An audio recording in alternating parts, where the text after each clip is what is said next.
बातमी बदलत्या महाराष्ट्राची, बातमी राजकीय वर्तुळातली, बातमी आठवणीतली, बातमी मंत्रालयातली, बातमी वारकऱ्यांची आणि बातमी आपल्या महाराष्ट्राची. आपला महाराष्ट्र तेज महाराष्ट्र. पाहत रहा तेज महाराष्ट्र न्यूज.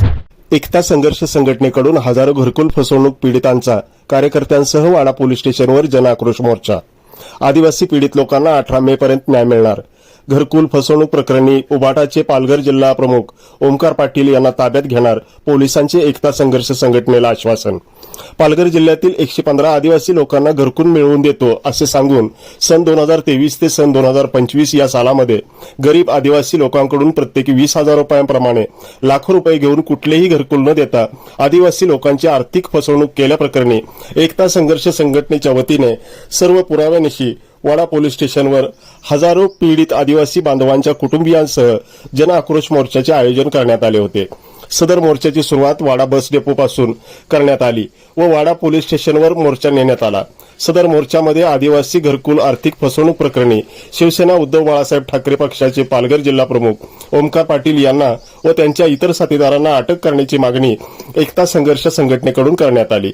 हजारो पीडितांचा मोर्चा वाडा पोलीस स्टेशन येथे आल्यानंतर वाडा पोलीस स्टेशनचे प्रभारी किंद्रे व डीवायएसपी मेहर यांनी मोर्चातील पीडित आदिवासींना ओमकार पाटील व इतर लोकांना येत्या 2 दिवसात गुन्हा नोंद करून अटक करण्याचे आश्वासन दिले. सदर मोर्चाचे नियोजन एकता संघर्ष संघटनेचे पालघर जिल्हा अध्यक्ष साईनाथ रावते यांच्या मार्गदर्शनाखाली करण्यात आले. घरकुल पीडित आदिवासींच्या या भव्य मोर्चात एकता संघर्ष संघटनेचे राष्ट्रीय अध्यक्ष दीपक पागधरे, महाराष्ट्र प्रदेशाध्यक्ष पंढरीनाथ गोवारी, राष्ट्रीय सचिव रवींद्र जाधव, राष्ट्रीय खजिनदार संतोष बरड, राष्ट्रीय सल्लागार मधुकर धोगडे, जिल्हा उपाध्यक्ष विलास बरड, मीडिया सल्लागार कपिल सूर्यवंशी तसेच राष्ट्रीय कमिटी, पालघर जिल्हा कमिटी, तालुका कमिटी यांचे सदस्य उपस्थित होते. तेज महाराष्ट्र न्यूज साठी कृष्णा कोलेकर, वाडा, पालघर. ओमकार पाटीलचं करायचं काय? आदिवासी गोरगरिबांची फसवणूक करणाऱ्या ओमकार पाटीलचं करायचं काय?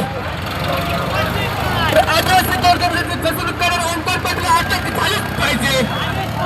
आमच्या लोकांना न्याय हवा होता, यासाठी साहेबांनी आपल्याला कमिटमेंट दिलेलं आहे की प्रोसेस तर आत्ता या क्षणी चालू आहे. आम्ही स्वतः बघून आलो, साहेबांशी चर्चा केली आणि या ठिकाणी साहेब आम्हाला ठोसपणे आश्वासन देत आहेत की येत्या 18 तारखेच्या आत, म्हणजे आज 14 तारीख आहे, मग आपला अर्ज गेला 4 तारखेला, ते 4 दिवस निघून गेले, म्हणजे आपला अर्ज गेलेला 10 दिवस झालेत आणि आता राहिलेत त्यांच्याकडे 4 दिवस. हे 4 दिवसाच्या आतमध्ये ओमकार पाटील जर दोषी आहे आणि त्यांनी जर लोकांचे पैसे खाल्लेले आहेत, त्यांच्याकडे आपण पुरावा सादर केलाय, तर आम्ही या 4 दिवसाच्या आतमध्ये 18 तारखेच्या आतमध्ये आम्ही त्यांच्यावर गुन्हा दाखल करणार.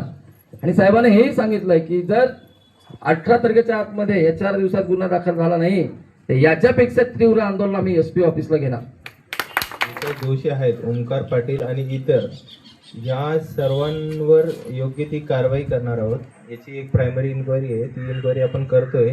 तुमच्याकडे जास्तीत जास्त तुमच्याकडे काही एव्हिडन्स आहेत, काही पुरावे आहेत जे की तुम्ही त्या संबंधित व्यक्ती किंवा त्याच्या मध्यस्थी इतर व्यक्तींना जे काही दिले, तुम्हाला असं आवाहन करेल की तुम्ही स्वतःहून ते आमच्याकडे द्या, ज्याच्याद्वारे आम्हाला त्याच्यावरती कठोर कारवाई करता येईल आणि इतर कोणीही त्यामध्ये दोषी आहेत त्यांच्यावरही कारवाई करता येईल.